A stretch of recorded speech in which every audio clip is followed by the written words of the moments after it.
तारीख 23 मार्च 1931 लाहौर की central jail में काफ़ी गहमा गहमी थी।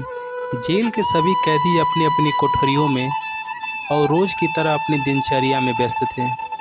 लेकिन तभी अचानक जेल वार्डर की तरफ से ये जानकारी मिलती है कि आज भगत सिंह, सुखदेव और राजगुरु को फांसी दी जानी है। यह बात सुनते ही सारे कैदियों का चेहरा उतर सा गया था। इसके बाद तीनों क्रांतिकारियों को फांसी की तैयारी के लिए कोठरियों से बाहर निकाला गया। इसके बाद तीनों को फांसी के लिए ले जाया गया। भगत सिंह ने इन तीनों के बीच में खड़े थे। भगत सिंह ने पहले अपनी मां को वचन दिया था, उसे अभी पूरा करना है और करना चाहते थे। भगत सिंह ने फांसी के तख्ते से जोर जोर से इंकलाब जिंदाबाद का नारा लगाया।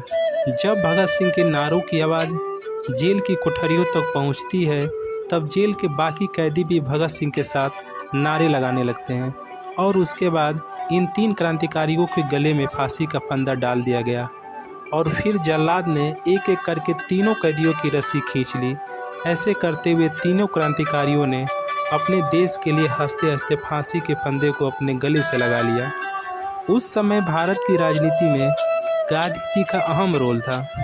तो अब यह सवाल उठता है कि आखिर भगत सिंह को गांधी जी ने क्यों नहीं बचाया था। तो दोस्तों, गांधी जी और भगत सिंह दोनों का मकसद भारत को अंग्रेज़ों की बेड़ियों से आज़ाद कराना था, लेकिन दोनों के रास्ते अलग अलग थे।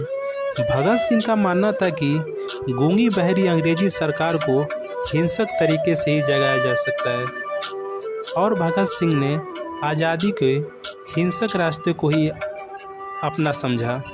भगत सिंह अंग्रेज़ों से बहुत ज़्यादा घृणा करते थे। साल 13 अप्रैल 1919 को जालियांवाला बाग हत्याकांड की घटना से भगत सिंह को अंदर तक हिलाकर रख दिया था। जैसे चौरा चौरी हत्याकांड की घटना हुई तो फिर गांधी जी ने किसानों के साथ नहीं दिया था। फिर भगत सिंह जी ने गांधी जी से अलग होकर अपनी ही विचारधारा पर चल पड़े। लेकिन भगत सिंह की मुख्य कहानी की शुरुआत अब होती है, जब साल 1928 में साइमन कमीशन भारत के दौरे पर था। तभी लाहौर के रेलवे स्टेशन पर लाला लाजपत राय के साथ कई लोग साइमन का विरोध कर रहे थे, जिसमें भगत सिंह प्रमुख थे।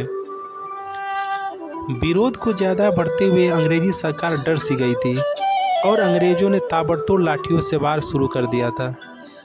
इस लाठी चार्ज में लाला जी की घायल हो गए थे और फिर कुछ दिनों के बाद लाला जी संसार से विदा हो गए थे। अंग्रेज़ों की इस बेहुदा हरकत से भगत सिंह बेहद नाराज हुए थे। इस लाठी चार्ज का मुख्य जिम्मेदार अधिकारी स्कॉट था। अब भगत सिंह और उनके क्रांतिकारियों ने ठान लिया था कि पुलिस अधिकारियों को मार के लिए लाला जी की श्रद्धांजलि देनी है। लेकिन इस योजना में अंतिम समय में चूक होने की वजह से पुलिस अधिकारी स्कॉट की जगह एक दूसरा अधिकारी सैंडर्स मारा गया था।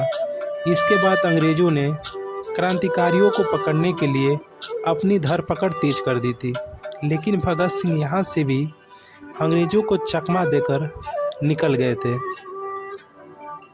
इसके बाद अंग्रेज़ जनता पर जुर्म ढाती रही, तब भी भगत सिंह परेशान हुए थे। भगत सिंह अपने साथी बटुकेश्वर दत्त से मिलकर सेंट्रल असेंबली में बम फेंका और फिर वहां पर जोर से इंकलाब जिंदाबाद के नारे लगाकर अपने आप को सरेंडर कर दिया। उस समय भगत सिंह के पास अपनी बंदूक मौजूद थी। वे चाहते तो वहां से बच सकते थे, लेकिन उन्होंने तय कर लिया था कि मुझे गिरफ्तार होकर गोरे लोगों को जगाना है। फिर थोड़े समय बाद कोर्ट ने यह तय कर दिया कि जो भगत सिंह के पास बंदूक मिली है उसी से ही सैंडर्स की हत्या की गई है और फिर भगत सिंह को फांसी की सज़ा सुना दी गई है। तारीख थी 5 मार्च 1931। वायसराय इरविन और गांधी जी के बीच एक समझौता हुआ। गांधी जी और इरविन के समझौते में अहिंसक तरीके से पकड़े गए सभी कैदियों को रिहा करने पर सहमति बनी, मगर पुलिस अधिकारी सैंडर्स में हत्या की जो दोषी पाए गए भगत सिंह को लेकर कोई बात नहीं हुई थी। यहीं से बात उठती है कि गांधी जी ने भगत सिंह को बचाने का प्रयास नहीं किया था। लोगों ने उन पर कई तरह के आरोप लगाए। एक तरफ आरोप यह लगता है कि इधर भगत सिंह को फांसी दी जा रही है और दूसरी तरफ गांधी जी अंग्रेज़ों से समझौता कर रहे हैं। इस तरह कई जगहों पर गांधी जी का विरोध किया जाने लगा और फिर 23 मार्च की वह काली रात थी जिसने भगत सिंह, सुखदेव और राजगुरु को फांसी दे दी गई। तो दोस्तों, ये वीडियो कैसा लगा? अच्छा लगा तो प्लीज़ इसे लाइक करें, सब्सक्राइब करें और अपने दोस्तों में शेयर करें। धन्यवाद।